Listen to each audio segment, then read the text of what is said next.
বন্ধুরা, welcome back to my YouTube channel.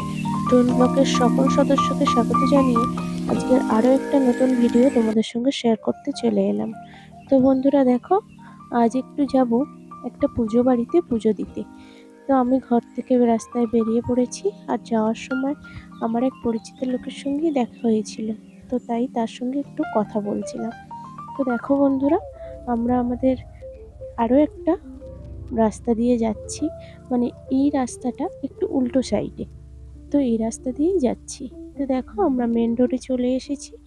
আর এখান থেকে আমরা ঠাকুরথানে কিভাবে যাব, কি করব, সেটা তোমরা সবটাই দেখতে পাবে। তো বন্ধুরা, দেখতে থাকো।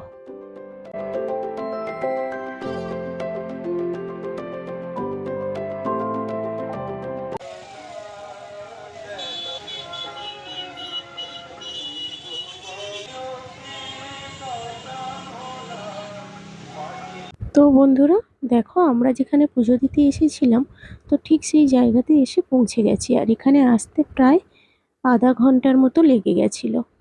ঠিক আছে, তো ওখান থেকে আমি মিষ্টি, ফুল, বাতি, ধূপ সব কিছুই কিনে নিয়ে এসেছিলাম। তবে কেনার সময় ভিডিওটা তোমাদের সঙ্গে শেয়ার করতে পারিনি, তাই একেবারে পুজো দেওয়ার স্থানে এসেই সবটাই তোমাদেরকে দেখাচ্ছি।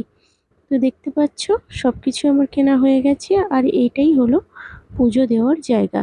আমি সত্যি কথা বলতে এরকম পুজো আগে কখনো দেখিনি। আমি অনেক পুজোতে গেছি, এমনকি আমাদের নিজেদের পুজোও কাটিয়েছি। তবে এটা ছিল প্রচুর বড় একটা পুজো, আর এখানকার মাহাত্ম্যগুলোও খুব সুন্দর সুন্দর ছিল।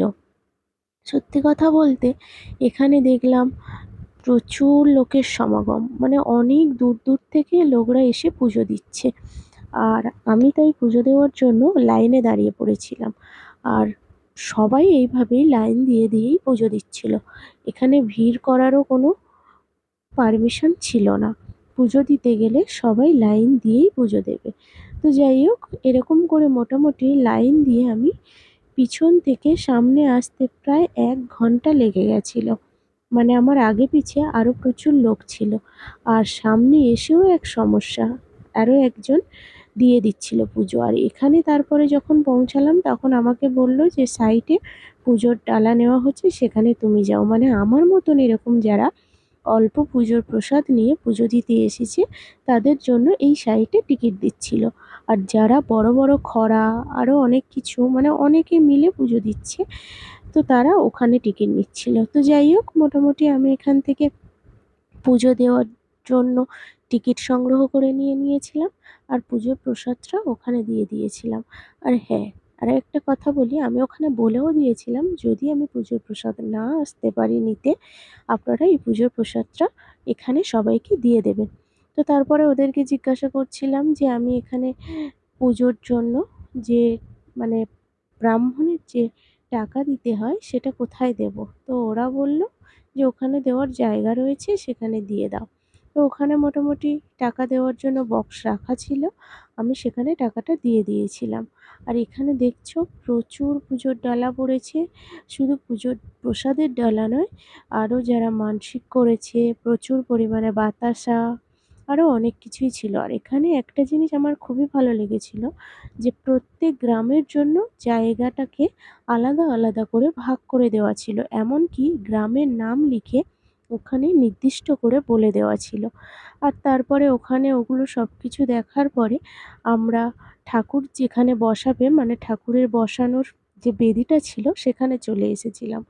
এখানকার এই দৃশ্যটা আমার খুবই ভালো লেগেছিল, যে দুদিকে দুটো ত্রিশূল বসিয়ে খুব সুন্দর করে বেদিটাকে সাজিয়েছিল। আর এখানে একটা খুব সুন্দর ডিজাইনও করে দিয়েছিল চারিদিকে। ডিজাইনটা আমরা সবাই ভালো করেই ফটো তুলছিলাম, শুধু আমি নয়, আমার পাশে আরও অনেকে ছিল, সবাই ফটো তুলছিল। আর এখানে সবাই একটু প্রণাম করে নিচ্ছিল। তো ওদেরকে সবাইকে দেখার পরে আমিও মোটামুটি ওখানে একটু প্রণাম করে নিয়েছিলাম। আর এখানকার আরও একটা কথা বলি, এখানে সবাই, তোমরা যারা ভিডিওটা দেখছো, পারলে হয়তো তোমাদের কাছ অবধি ঠাকুর পৌঁছচ্ছে না, কিন্তু তোমাদের যদি কোনো মনস্কামনা থেকে থাকে, আমি এখানে ঠাকুরটাকে দেখাবো, তোমরা সেই মনস্কামনা করতে পারো। শুনেছি এখানে নাকি যে যা চায় তার সব কিছু মনস্কামনা পূরণ হয়। তো যাই হোক, এরকম করে মোটামুটি এখানে আমি প্রার্থনা করে, প্রণাম জানিয়ে ওখান থেকে চলে এসেছিলাম। চলে এসেছিলাম বলতে এখানে ফুল দেওয়ার যে পদ্ধতিটা সেটা তোমাদেরকে দেখাচ্ছি।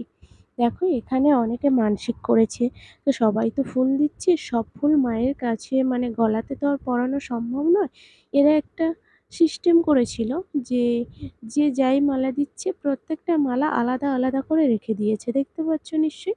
এখানে রজনীগন্ধা মালা দিয়েছে যারা, তাদের আলাদা করে রেখেছে, যারা পদ্ম ফুলের মালা দিয়েছে তাদেরকেও আলাদা করে রেখেছে। তো যে যেমন করে পেরেছে নিজেদের আশা পূরণের পরে মালা দিয়েছে, যার যেমন মনস্কামনা ছিল। তো সেগুলো এরা খুব সুন্দর করে একটা রেখে দেওয়ার ব্যবস্থা করেছে। আরও একটা কথা, এখানে চারিদিকে না সব জায়গাতে ক্যামেরা লাগানো ছিল। আর তারপরে ওখানে অনেকক্ষণ ধরে থাকার পরে আরও একটা জিনিস এখানে আমি লক্ষ্য করেছিলাম যে, ধূপ প্রদীপ যারা দিতে চাইছে তার জন্য আলাদা একটা ব্যবস্থা করে রেখেছিল। তো এখানে মোটামুটি ধূপ প্রদীপ এই জায়গাটাতে একটা দেওয়ার জন্য ব্যবস্থা করেছিল। তো সবাই দিচ্ছিল আর তারপরে আমিও ওখানে ধূপ আর প্রদীপ দিয়েও দিয়েছিলাম। ঠিক আছে? আর এত গরম আর এত রোদ দিচ্ছিল যে কি বলবো!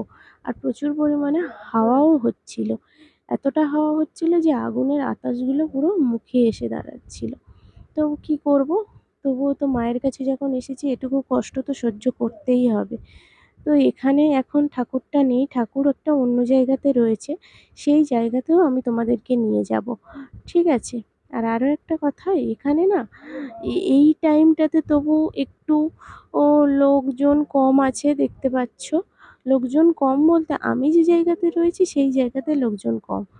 তো আমার ওপাশে আরও প্রচুর লোকজন রয়েছে। তো যাই হোক, এখানে মোটামুটি ধূপ প্রদীপ দিয়ে ওখান থেকে প্রণাম করে আমি বাইরের দিকে বেরিয়ে এসেছিলাম। আর এখানে তোমাদেরকে একটা জিনিস একটু লক্ষ্য করাই, কত পরিমাণে বাজি ফাটানোর জন্য, মানে এগুলো সব রাতে ফাটাবে। এবারে আমি তোমাদেরকে নিয়ে যাচ্ছি যেখানে মা নিজে রয়েছেন এখনো। এখানে প্রচুর লাইটের ব্যবস্থা দেখছো, আর আমি সেই জায়গাতেই যাচ্ছি যেখানে মা এখন রয়েছে। আর এখানে দেখছো প্রচুর লোক রয়েছে, এত ভিড় যে আমি এখানে এসে আরও একটা জিনিস লক্ষ্য করেছিলাম, এখানেও ধূপ প্রদীপ বাতি দেওয়ার একটা জায়গা রয়েছিল। তো সেখানে যারা যারা দেওয়ার দিচ্ছিল, আর এইদিকে দেখো এখানে প্রচুর পরিমাণে ঢাক বাজছিল, মানে প্রত্যেকটা রকম রকম ঢাকি ছিল, ওদের একটা প্রতিযোগিতা টাইপের হয়ে অনেক ঢাক বাজাচ্ছিল। আর আমি না অনেকক্ষণ ধরে চেষ্টা করছিলাম মায়ের মুখটা দেখার জন্য। তো আমি তো হাইটের তুলনায় আমি মায়ের কাছে দেখার একটা পজিশন পাচ্ছিলাম না। যাই হোক, মোটামুটি অনেক লোক ছিল তো আমি উঠতেই পারছিলাম না। তারপরে আমি একটা দাদাকে বলেছিলাম যে, "একটু দাদা আমায় যদি মায়ের মুখটা দেখানোর জন্য একটু ভিডিওটা করে দেন।" তো ওখানে একটা দাদা আমার ফোনটা নিয়ে একটু ভিডিও করে দিয়েছিল। মানে আমি এত ভিড় ছিল যে ভিতরেই ঢুকতে পারছিলাম না। তারপরে আমি যখন নিজে ভিডিওটা দেখেছিলাম প্রায় অবাকই হয়ে গেছিলাম যে মায়ের গায়ে নাকি এই যে জিনিসগুলো রয়েছে এগুলো সবটাই নাকি সোনা দিয়ে মোড়ানো। মানে যারা এখানে মানসিক করেন সবটা পূরণ হওয়ার পর তারা এগুলো দিয়ে থাকেন। তো তোমরা নিশ্চয় বুঝতে পারছো কতটা জাগ্রত আর কতটা আ পরিমাণে বিশ্বাসযোগ্য ঠাকুর এটা। তো যাই হোক, এরকম করে আমি দেখার পরে বাইরে চলে এসেছিলাম। আর এসে আমি একটু নদীর ধারে বসেছিলাম। নদী প্রাঙ্গণে বসে একটু হাওয়া খাওয়ার জন্য, মানে আমি ওখান থেকে আসার পরে না প্রচুর ক্লান্ত অনুভব করছিলাম। শরীরে প্রচুর কষ্ট হচ্ছিল। এমনি দুপুরবেলা, আর এই টাইমটা যেহেতু ওখানে ফাঁকা ছিল তাই পুজো দেওয়ার জন্য গেছিলাম। রাতে যাওয়ার কোনো প্লেস নেই। কারণ আর ওখানে ঢুকতে পারবো না। তো যাই হোক, আমি ভিডিওটা এখানেই শেষ করে দিয়েছিলাম। ভিডিওটা কেমন লাগলো তা আমাদেরকে জানিও। আর একটা কথা, তোমরা এই জায়গাটা একটু দেখো, তোমাদেরকে দেখাই আমি ঘুরিয়ে ঘুরিয়ে।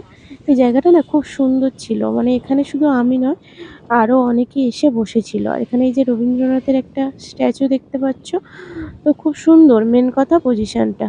তো ভালো থেকো বন্ধুরা, ধন্যবাদ সবাইকে।